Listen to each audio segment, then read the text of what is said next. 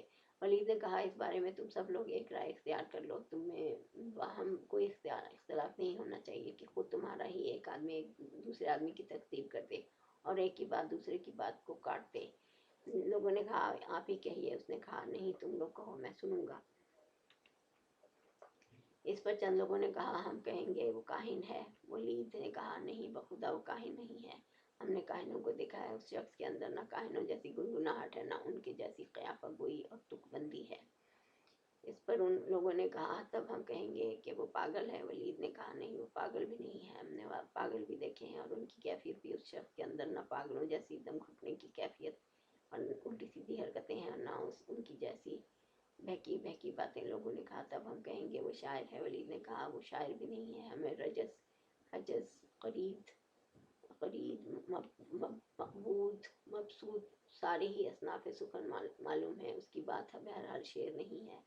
لوگوں نے کہا تب ہم کہیں گے کہ وہ جادوگر ہے۔ ولید نے کہا یہ شخص جادوگر بھی نہیں، ہم نے جادوگر اور ان کا جادو بھی دیکھا ہے، یہ شخص نہ تو ان کی طرح جھاڑ پھونک کرتا ہے نہ گرہ لگاتا ہے۔ لوگوں نے کہا تب ہم کیا کہیں گے؟ ولید نے کہا خدا کی قسم اس کی بات بڑی شیریں ہے، اس کی جڑ پائیدار ہے اور اس کے شاخ پھلدار، تم جو بات بھی کہو کہ لوگ اسے باطل سمجھیں گے، البتہ اس کے بارے میں سب سے مناسب بات یہ کہہ سکتے ہو کہ وہ جادوگر ہے، اس نے ایسا کلام پیش کیا ہے جو جادو ہے، اس سے باپ بیٹے، بھائی بھائی، شوہر بیوی اور کنبے قبیلے میں پھوٹ پڑ جاتی ہے۔ بالآخر لوگ اسی تجویز پر متفق ہو کر وہاں سے رخصت ہو گئے۔ بعض روایات میں یہ تفصیل بھی مذکور ہے کہ جب ولید نے دو لوگوں کی ساری تجویزیں رد کر دی تو لوگوں نے کہا پھر آپ ہی اپنی بے داغ رائے پیش کیجیے۔ اس پر ولید نے کہا ذرا سوچ لینے دو۔ اس کے بعد وہ سوچتا رہا یہاں تک کہ وہ اپنی مذکورہ بالا رائے پر ظاہر کی۔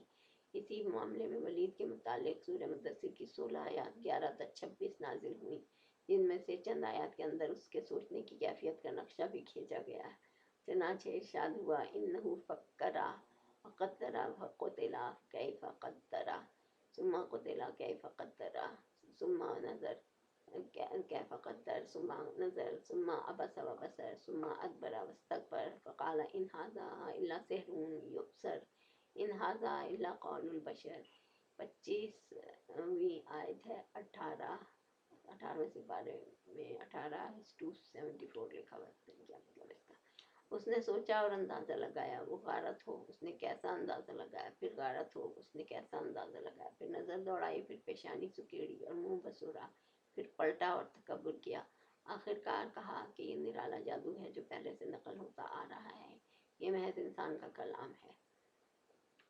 بہرحال یہ قرارداد طے پا چکی تو اسے جامع عمل پہنانے کی کارروائی شروع ہوئی۔ پھر کچھ کفار مکہ عازمین حج کے مختلف راستوں پر بیٹھ گئے اور وہاں سے ہر گزرنے والے کو آپ کے خطرے سے آگاہ کرتے ہوئے آپ کے متعلق تفصیلات بیان کرنے لگے۔ اس کام میں سب سے زیادہ پیش ابو لہب تھا۔ وہ حج کے ایام میں لوگوں کے ڈیروں اور عکاظ، مجنہ اور ذوالمجاز کے بازاروں میں آپ کے پیچھے پیچھے لگا رہتا۔ آپ اللہ کے دین کی تبلیغ کرتے اور ابو لہب پیچھے پیچھے یہ کہتا کہ اس کی بات نہ ماننا، یہ جھوٹا بددین ہے۔ اس دوڑ دھوپ کا نتیجہ یہ ہوا کہ لوگ اس حج سے اپنے گھروں کو واپس ہوئے تو ان کے علم میں یہ بات آ چکی تھی کہ آپ نے دعویٰ نبوت کیا ہے، اور یوں ان کے ذریعے پورے دیار عرب میں آپ کا چرچا پھیل گیا۔ ہزار آئی کے مختلف انداز۔ جب قریش نے دیکھا کہ محمد صلی اللہ علیہ وسلم کی تبلیغ دین سے روکنے کی حکمت کارگر نہیں ہو رہی ہے تو ایک بار پھر انہوں نے غور و خوض کیا اور آپ کی دعوت کا قلع قمع کرنے کے لیے مختلف طریقے اختیار کیے، جن کا خلاصہ یہ ہے: نمبر 1، ہنسی، ٹھٹھا، تحقیر، استہزاء اور تکذیب۔ اس کا مقصد یہ تھا کہ مسلمانوں کو بددل کر کے ان کے حوصلے توڑ دیے جائیں۔ اس کے لیے مشرکین نے نبی صلی اللہ علیہ وسلم کو ناروا تہمتوں اور بیہودہ گالیوں کا نشانہ بنایا، چنانچہ وہ کبھی آپ کو پاگل کہتے، جیسا کہ ارشاد ہے وقالوا یا ایھا الذی نزل علیہ الذکر انک لمجنون، دوسرا سپارہ 15 دوسری آیت، چھٹی آیت 15واں سپارہ۔ ان کفار نے کہا کہ اے وہ شخص جس پر قرآن نازل ہوا تو یقیناً پاگل ہے، اور کبھی آپ پر جادوگر اور جھوٹے ہونے کا الزام لگاتے، چنانچہ ارشاد ہے وَعَجِبُوا أَن جَاءَهُم مُنذِرٌ مِّنْهُمْ وَقَالَ الْكَافِرُونَ هَٰذَا سَاحِرٌ كَذَّابٌ، چوتھا سپارہ 38،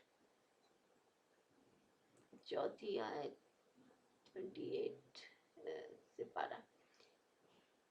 انہیں حیرت ہے کہ خود انہی میں سے ایک ڈرانے والا آیا اور کافرین کہتے ہیں کہ یہ جادوگر ہے، جھوٹا۔